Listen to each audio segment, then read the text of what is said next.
Alors, aujourd'hui, je vais vous parler d'un sujet qui va vous faire sourire, j'espère. C'est le niveau absolument lamentable au niveau de la syntaxe et de l'orthographe des hommes et femmes politiques en France. Chaque année, je me dis que nous avons atteint un point bas et que ça ne peut pas être pire. Et malheureusement, chaque année, je me trompe et c'est de pire en pire. Donc nous allons débuter avec notre champion toute catégorie, monsieur Stéphane Séjourné, notre nouveau ministre des Affaires étrangères. Et malheureusement pour lui, apparemment, le français lui est tout à fait étranger, étant donné le nombre de fautes absolument incroyables qu'il fait. C'est pratiquement une faute par phrase, donc quelques exemples à l'appui. Occasion, y compris pour nous, de voir ce qu'ont besoin aujourd'hui les Ukrainiens. C'est en Ukraine que se joue aujourd'hui la défense des principes fondamentaux du droit international. C'est pas moi qui décidera personnellement, ça sera une décision d'abord des militants. C'est pas moi qui décidera. Donc, il utilise la conjugaison du futur à la troisième personne alors qu'il devrait l'utiliser à la première personne. C'est pas moi qui déciderai. Voilà. Ensuite, c'est en Ukraine que se joue aujourd'hui la défense des principes fondamentaux du droit international. Évidemment, des principes fondamentaux, pluriel, AUX. Et pas ALS qui n'existe pas. Ensuite, ce sera l'occasion de voir pour nous ce qu'ont besoin les Ukrainiens. Énorme erreur, ce sera l'occasion de voir pour nous ce dont ont besoin les Ukrainiens, évidemment. Ensuite, cette guerre d'agression a de lourds impacts. Alors, on parle d'un impact, c'est masculin, donc de lourds impacts. D'accord. Puis je me suis rendu place Maidan en hommage du peuple, en hommage au peuple. Mauvaise préposition. Ensuite, un certain nombre de sang a été versé. Alors ça, c'est probablement la phrase la plus étrange de son répertoire. Le sang n'est pas quantifiable, on ne peut pas dire 100, 200, 300 ou 400, donc évidemment il aurait dû dire du sang a été versé. Voilà. Donc je m'arrête là, c'est déjà assez embarrassant pour lui, surtout ministre des Affaires étrangères, ministre tout court d'ailleurs, ce serait déjà très ennuyeux. Une autre petite nouvelle. Alors, je ne sais plus quel est son statut, quel est le nom de son ministère, mais elle est ministre. Elle s'appelle Sarah El Haïry. Quelles mesures concrètes pour enrayer l'effondrement de la protection de l'enfant? La protection de l'enfance mérite mieux. Ne jetez pas l'eau propre sur l'ensemble des professionnels. Madame la députée, nous n'irons jamais...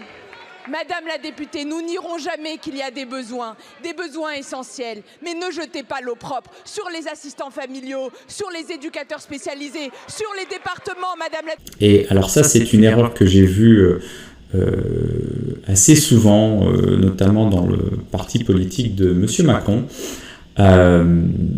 Ils confondent, tenez-vous bien, jeter l'opprobre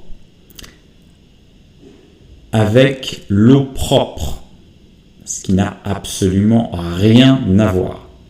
Donc, elle a dit, ne jetez pas l'eau propre sur l'ensemble des professionnels, au lieu de ne jeter pas l'eau propre.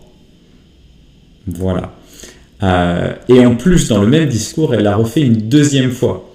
Ne jetez pas l'eau propre sur les assistants familiaux, etc., au lieu de dire « ne jetez pas l'opprobre sur les assistants familiaux, etc. » Donc, ces deux-là, clairement, il y a eu un problème de casting, on va dire.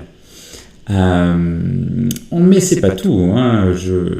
Nous allons continuer avec Marine Le Pen, qui dans un tweet, c'est comme ça qu'on dit, un message sur Twitter et maintenant X, qui dit « Je considère que la presse doit être libre, or celui qui paye les violons est celui qui choisit la musique ». Ce qui ne veut rien dire parce qu'elle a écrit « or », H-O-R-S, alors que ici c'était « or », O-R. Et qui paye les violons est E-S-T, du verbe être, et non pas et E-T. Mais passons. Ensuite, nous avons... Anne Hidalgo. Excellent. Aussi la maire de Paris. Malheureusement. La plus belle avenue fluviale du monde a repris sa circulation.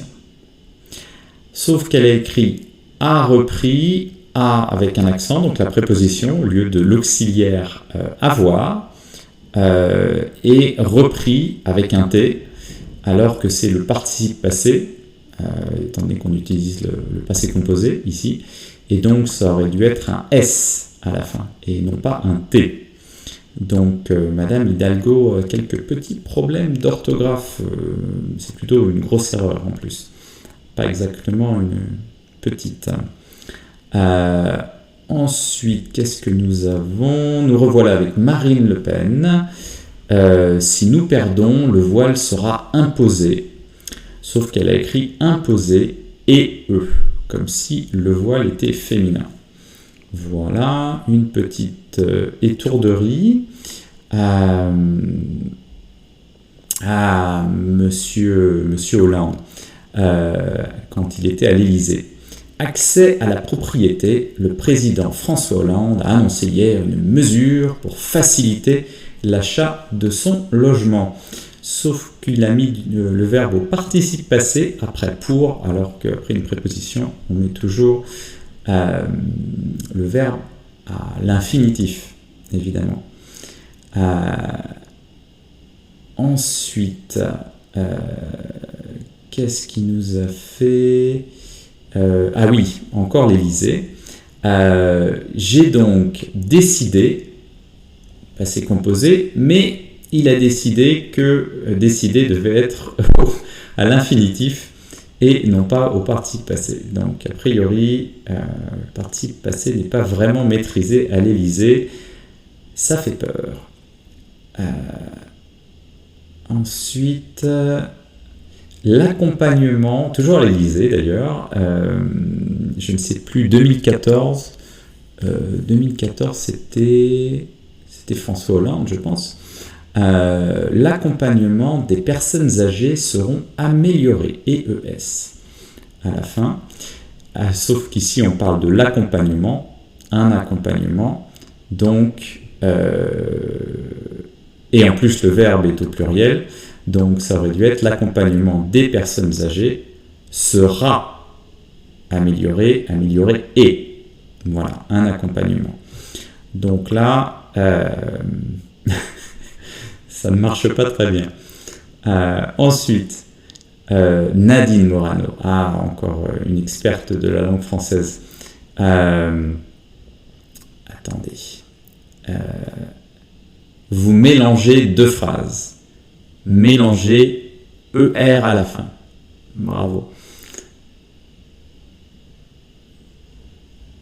Ensuite, Nicolas Sarkozy, encore quelqu'un dont le français lui est totalement étranger. Tout étranger ayant des liens avec des activités terroristes doit être expulsé et eux. On parle d'un étranger, normalement, donc je pense qu'il voulait dire plutôt toute personne. Voilà.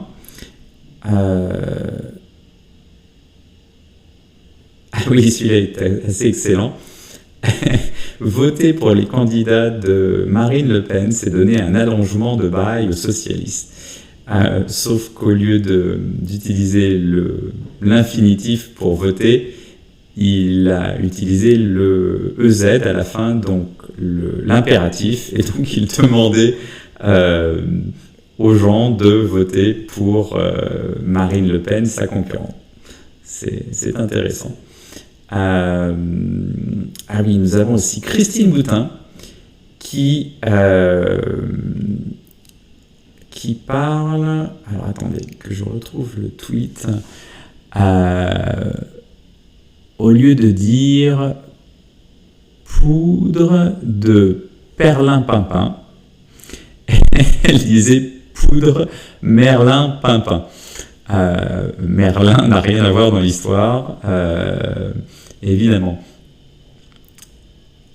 Voilà, et j'en ai terminé pour ce petit palmarès de nos ministres et hommes politiques et femmes politiques en France. J'espère que ça vous aura bien amusé.